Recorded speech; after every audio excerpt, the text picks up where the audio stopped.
Guys, it's Care Part 2 to Live United. What's going on, y'all? We are officially in 2020. That's crazy. She knows exactly what she wants, and she knows exactly what she deserves, and it makes them boys nervous. Alright, so I'm gonna tell y'all before we're gonna go over our housekeeping rules before I get started. If I am at home today, well, I'm usually at home when I'm recording, but it's earlier in the day than I normally record, so everybody and their mom is up right now. So if you hear noises and stuff like that, please excuse me. It's because people are working today. Please excuse me, my throat sounds crazy. I don't feel like I'm catching a cold, but I feel like I have the symptoms of the cold without the achiness. So if I sound weird, I'm sorry. My voice is kind of whatever. Y'all see my mug? The kid is getting fancy. If you don't know what I'm talking about, this is my logo on this mug. I was being fancy. But anyway, okay, so okay, let me rewind. I hope you wasn't with that. All right. I hope you guys are having an amazing 2020 so far. We are officially, like 5-6 days in. Actually, by the time you see this, we should be a full week in to the new year. So I hope you guys are having an amazing new year so far. I hope you are being productive. I hope you are smashing the goals that you set for yourself. I hope that you really took what I said last week's video to heart and really just kind of got in God's face and figure out exactly what it is that you wanted to do. Because that's important. I know that there are a few people who don't necessarily believe in God who do watch my videos, which, hey y'all, what's good, what's poppin'? But I think whatever it is that you believe in, I always tell people my frame of reference is God because that's who I believe in. And, that's just what it is. But I think that wisdom is wisdom regardless of the belief system that it's rooted in. So if you can still take parts of what I've said, regardless of what you believe in, if you take parts of what I said and just apply it, it still can be helpful. Don't shut it down or, try to be just because I talk about God a lot. So just a little PSA I want to throw out because just throw it out there. So today, we're going to be talking about just some things I want to go through real fast. I think it's really important as we get older. I talk a lot about, legacy and who I want to be and all of those things and who we should all want to be, who we should be focusing on and try the things we are doing now to get to who we want to be in the future.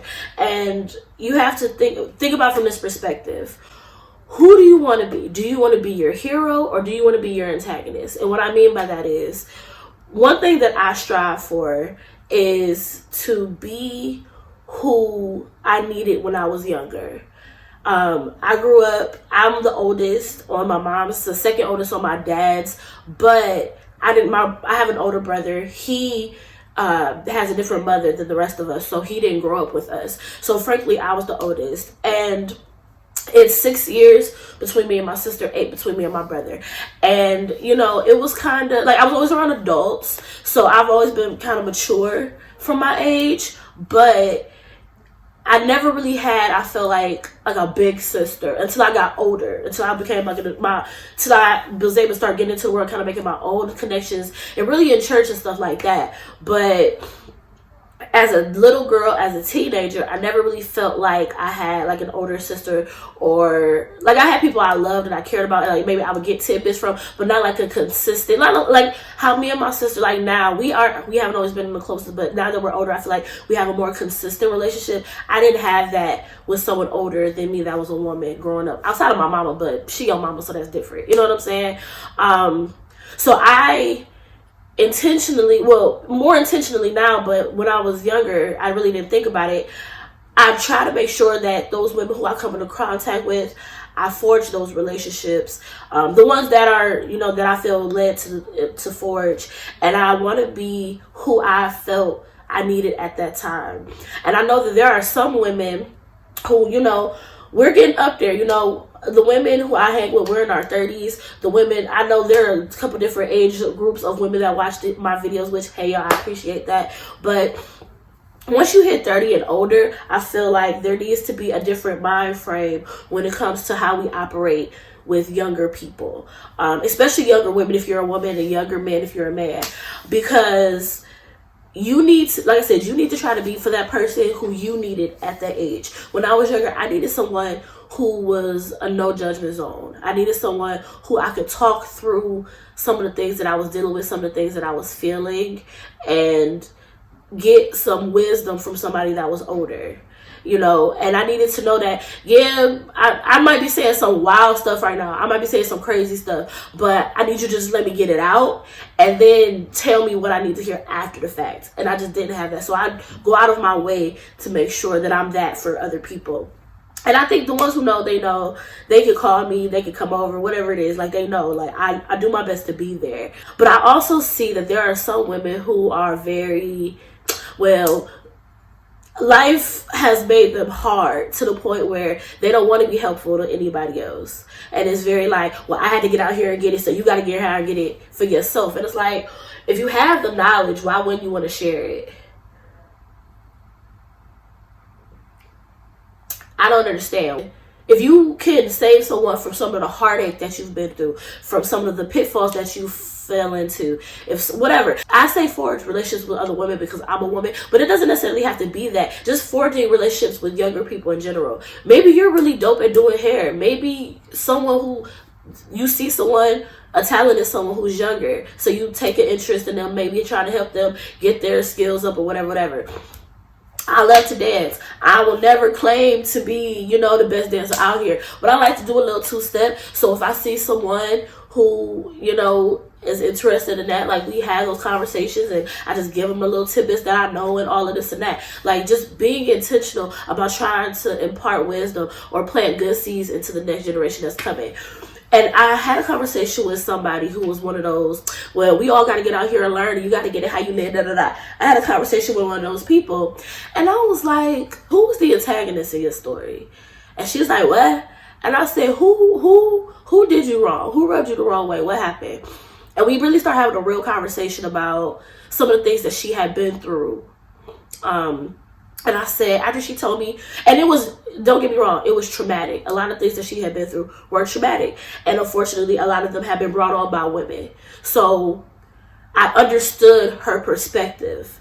But then I had to say, okay, and that's jacked up, but why would you want to inflict that on someone else when you have the resources to try to be someone's hero? And when I say be someone's hero, I don't mean trying to save nobody, but I do mean being well, I guess that's what hero means. But what I mean by that is not being the villain. What I mean by that is doing what you can do to try to help somebody. You don't always have to feel like you got to teach somebody a lesson. You might be part of you might be one of the pieces they're supposed to learn from. So I feel like we're doing better about, sharing the information that we have, but I still do see certain pockets of people who are very like, I went out here, I got a boogie, you can go do it too, I come from a school of thought that once I know something, if I know what's going to help you, I'm telling everybody, because I want all of us to win. Because this is the thing, it doesn't matter how many people do what I do, you're not me. You can't do what I do the way that I do it, period. So I don't look at you as competition. If anything, let's collaborate. Let's figure out what we could do. Let's get this popping. Like, I don't look at other women. And don't get me wrong, I haven't always been this way. I had to grow to this place. But I don't look at, especially now, I don't look at other women's competition. I'm like, yo, that's dope that she got going on. Like, what can I learn from her? Is there something, maybe she's doing something I haven't thought about. Maybe I may be able to give her a couple jewels to maybe enhance her business or enhance whatever she got going on. I don't feel like we need to be looking at one another as competition. And as we get older, we don't need to be looking at these younger girls. Because, see, the problem is we live in a patriarchal society that makes us feel like the younger women are our replacements. When the reality is, can't nobody replace me, boo-boo. So, I'm going to give you, like I said, I'm going to give you all the gems that I got. I'll put you on the game all day. Now, what you do with that information is your business, but I can sleep well at night knowing that I gave the knowledge that I had. So, I think it's really important to just be open to the idea of being who you needed when you were younger. And being honest with yourself about what that is. Because, I know that I talked about this before, how, a lot of times we're just trying to survive and we haven't always been taught how to live. But in 2020, let's take the time to learn how to live. Let's take the time to really figure out who we are, what it is that we want to do, and then taking the steps to get there. I was on Instagram and I was scrolling and I came across Lovey's post. Now, Lovey, if you don't know who Lovey is, she's an author, she's a podcaster. She actually started off writing reviews for Scandal. Like, you know how they people do YouTube reviews now, but I think I don't know if she was before YouTube. I don't really know exactly what it was, but that's not how I found her. I think, how did I find Lovey? I watched her TED Talk, and she, like, I fell in love with just her thought process. Like, she's super dope. So I follow her on Instagram, and she was talking about how when she was 30, because her birthday was around, like, it's within the last couple of days her birthday has been, and she was saying about how 5 years ago on her birthday, she wrote out exactly who she wanted to be and where she wanted to be in life. And then she had put in, like, her 5-year plan of what she wanted to be, and she tucked it away, didn't bother it, didn't look at it, whatever. And then this birthday came up and she read it, and she was just overwhelmed because everything she wrote out, she had become. I know sometimes it's hard to think about who we want to be for others because we haven't figured out who we want to be for ourselves. And I think it's important to not be afraid to dream big. Not be afraid to think completely outside of the box. Now, like I said last week, whatever God got for you sometimes can be even bigger than what we can fathom. But I think if you start, you have to start somewhere. You know, there's nothing wrong with praying to God, asking him, you know, what it is that he wants for you to do, and then writing those things down. Or realistically, let's just say you ain't there yet. Write down what it is that you want to do, and then pray to God and ask him, what are things on this list that you want me to focus on? What are things on this list you want me to take off? And then once you narrow down, like, you get the foundation of what it is you want to do, how do you build on top of that? What is it in 5 years that you want to be looking at? I turned 30 this year, so in 5 years, I'm going to put this on video. My nerves is bad. My anxiety just shot up. But I'm going to just put it out there. I'm going to put it out there. In 5 years, I hope to be married. I hope to be popping in my business. And when I mean business, it doesn't necessarily mean like I have left my full-time job and I have a business. But my prayer is that Truth and Love United, I've been able to grow it into a brand. I really believe that there is so much healing that needs to happen. And healing only happens, well, not only, but two things that you need when you're trying to heal and trying to make the world better is you need truth and you need love, and you gotta have them together in order to do it. So my prayer is that my brand, Truth and Love United, will be bigger. We were able to turn a vlog in the YouTube channel into something bigger. I don't know, maybe doing speaking engagements, just really encouraging people on how to figure out what your purpose is and how to get to that place. My prayer is that my ministry will be bigger, my dance ministry will be stronger than ever, that the ministry that I'm a part of will be stronger than ever, that I will be financially sound. And those are just a few things that are on my list. But yeah, just trusting God to give you the true desires of your heart. I know it's scary to really trust God for the things that we can't see. Not only for the things that we can't see, but for the things that, based on our current situation, that make absolutely no sense. I know. But again, with him, everything is possible. So you gonna trust him or not? You gonna believe in him or not? You gonna stretch for the stars or not? And I also want to say, do not feel bad if your 5-year plan or your dreams or aspirations don't include you starting your own business. Everybody's not made to be an entrepreneur. Everyone's not made to be a boss. And that thought process jacks a lot of people up because they're trying to move and shake and do things that God really hasn't called them to do, that really ain't for them, but they're doing it because society is telling you out here lacking if you ain't getting to it that way.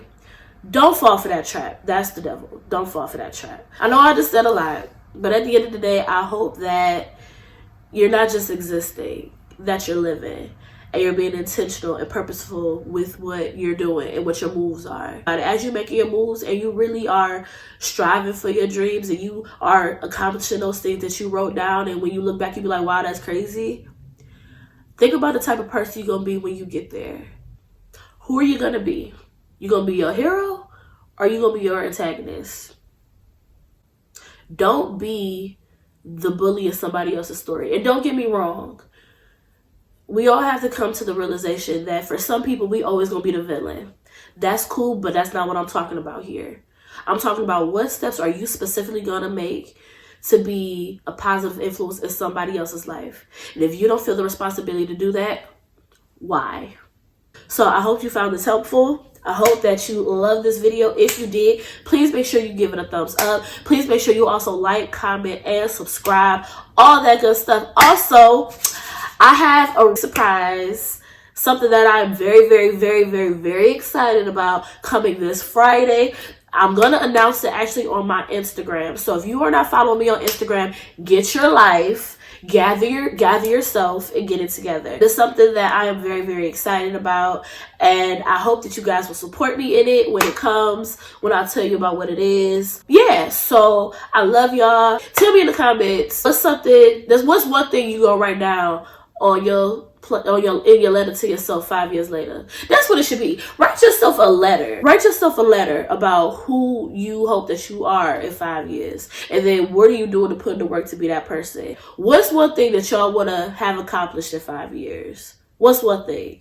Because I'm curious. So let me know what y'all think. And yeah. Oh, one other thing. I forgot. This Friday, not only do I have a what's it called? Not only do I have a very exciting announcement coming up this Friday that I will be posting on my Instagram that you should be following. Hint, hint, clue, clue. But also, this Friday is See You Move To. Now, I will link the video of my testimony from the first one down in the description box. If you didn't make it to the first one, you need to skedaddle on to the second one. I'll put all the information for See You Move, the second one that's coming up this Friday. I'll put everything down in the description box. I'll also put India's Instagram down there, so if you don't know what I'm talking about, all that good stuff, I'll put that down there. If you can come, please come, because if it's anything like the first one, it's about to be crazy. Yeah, I love you guys, and yeah. Like I always say, as long as you're running your race at God's pace, you're exactly where you're supposed to be. Bye, y'all. Know that girl can make everything you got